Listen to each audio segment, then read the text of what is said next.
ISF কে vote দেবেন আর ঘর দেবেন মমতা বন্দ্যোপাধ্যায়, এটা কিন্তু আর হবে না। ওটা কিন্তু ভুলে যাও। ভাঙড়ের সভা থেকে হুঁশিয়ারি শওকত মোল্লার। আগামী দিনে শুধরে যাও, তাহলে টাকা পাবে, ভোটের আগে নয় ভোটের পরে পাবে। হুঁশিয়ারি ক্যানিং পূর্বে তৃণমূল বিভাগে। সাধারণ মানুষের উপর ভরসা নেই, তাই হুমকির আশ্রয় পাল্টা ভাঙড়ের আইএসএফ নেতা। ভোট দেবেন আইএসএফ এর আর ঘর দেবে মমতা ব্যানার্জি, এটা কিন্তু আর হবে না। ডাল ভাত কবে খেয়েছো ওটা কিন্তু ভুলে যাও। খুব পরিষ্কার কথা, খোলাখুলি কথা।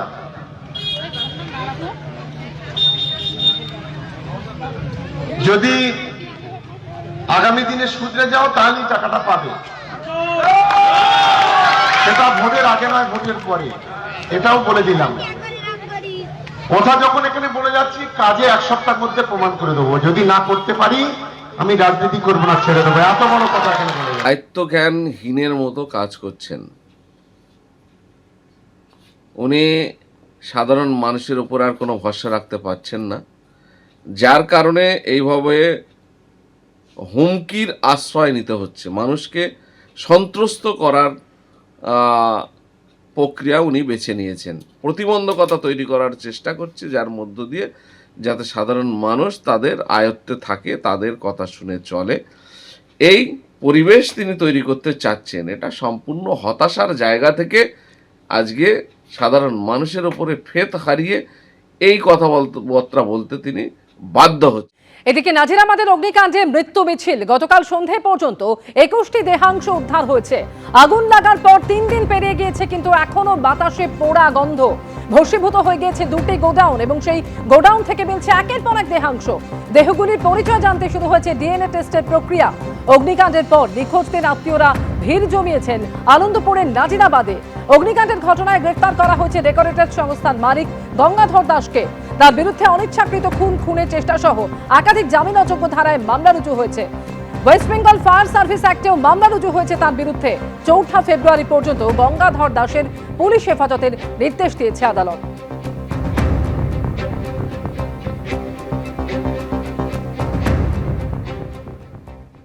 মানবিকতাহীন, হৃদয়বৃত্তিহীন বাংলার এই মুখ্যমন্ত্রীকে দেখে আমি অবাক হলাম। কুমিরের অশ্রু ঝরাতে পটু বাংলার মুখ্যমন্ত্রী মমতা ব্যানার্জি, তার সময় হলো না নাজিরাবাদ যাওয়ার, তার সময় হলো না সেই সমস্ত পরিবারের কাছে গিয়ে তাদের সান্ত্বনা দেওয়ার। তার এখন সময় হয়েছে দিল্লিতে গিয়ে মুচ্ছুদ্দি করার। এসআইআর প্রায় শেষ হয়ে গেল, এখন বলছে এসআইআর এর বিরোধিতা করে বিধানসভা থেকে প্রস্তাব আনবে, আইন আনবে। আর কত নাটক দেখাবেন দিদি ভাই? বাংলার মানুষকে আর বুড়বাক ভাবার কোনো কারণ নাই। আপনি নির্বাচন কমিশনের কাছে গিয়ে এখন কি করবেন? দিল্লিতে একটা সার্কাস করবার জন্য যাচ্ছেন। একাধিক বিধায়কের সঙ্গে নিয়ে নাজিরাবাদ যাচ্ছেন শুভেন্দু অধিকারী। যদিও তার আগে নতুন নির্দেশ দিয়েছে প্রশাসন। ঘটনাস্থল এবং তার পাশের 100 মিটারের মধ্যে 5 জনের বেশি লোকের জমায়েত নিষিদ্ধ করা হয়েছে। 163 ধারা জারি করা হয়েছে। আর এরই মধ্যে যে খবর পাওয়া যাচ্ছে, একাধিক বিধায়ককে সঙ্গে নিয়ে ঘটনাস্থলে যাচ্ছেন শুভেন্দু অধিকারী। শিবাশিস মৌলিক সরাসরি রয়েছেন আমাদের সঙ্গে। শিবাশিস, অমৃতা, এখন দেখা যাচ্ছে যে মা উড়ালপুর পার করছেন বিরোধী দলনেতা। বিধানসভায় এসেছিলেন বিরোধী দলনেতা, বিধানসভার সামনে থেকে একাধিক বিধায়ক তার সঙ্গে রওনা হয়েছেন মা উড়ালপুর পার করে। আপাতত আমরা দেখছি সায়েন্স সিটি পার হয়ে এগিয়ে যাচ্ছেন বিরোধী দলনেতা।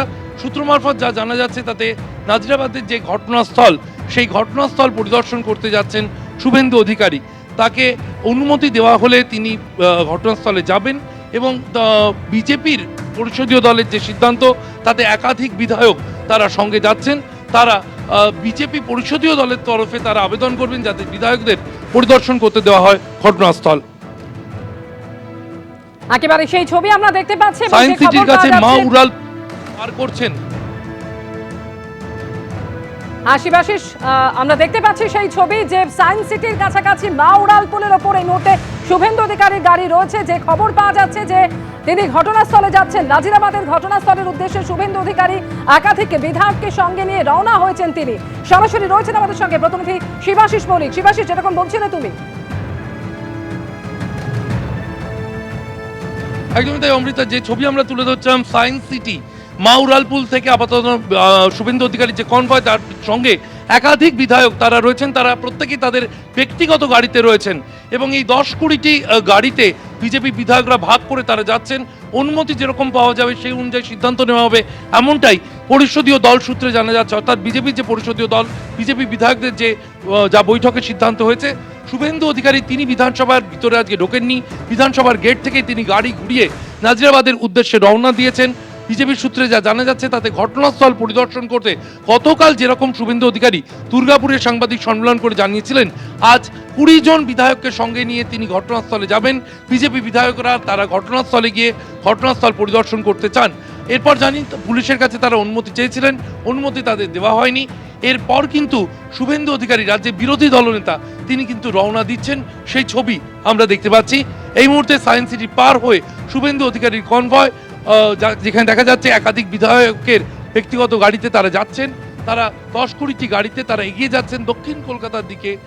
সেই ছবি আমরা দেখতে পাচ্ছি এবং বিজেপির সূত্রে যা জানা যাচ্ছে নাজিরাবাদে যাচ্ছেন বিরোধী দলনেতা শুভেন্দু অধিকারী। অমৃতা, ধন্যবাদ শিবাশিস।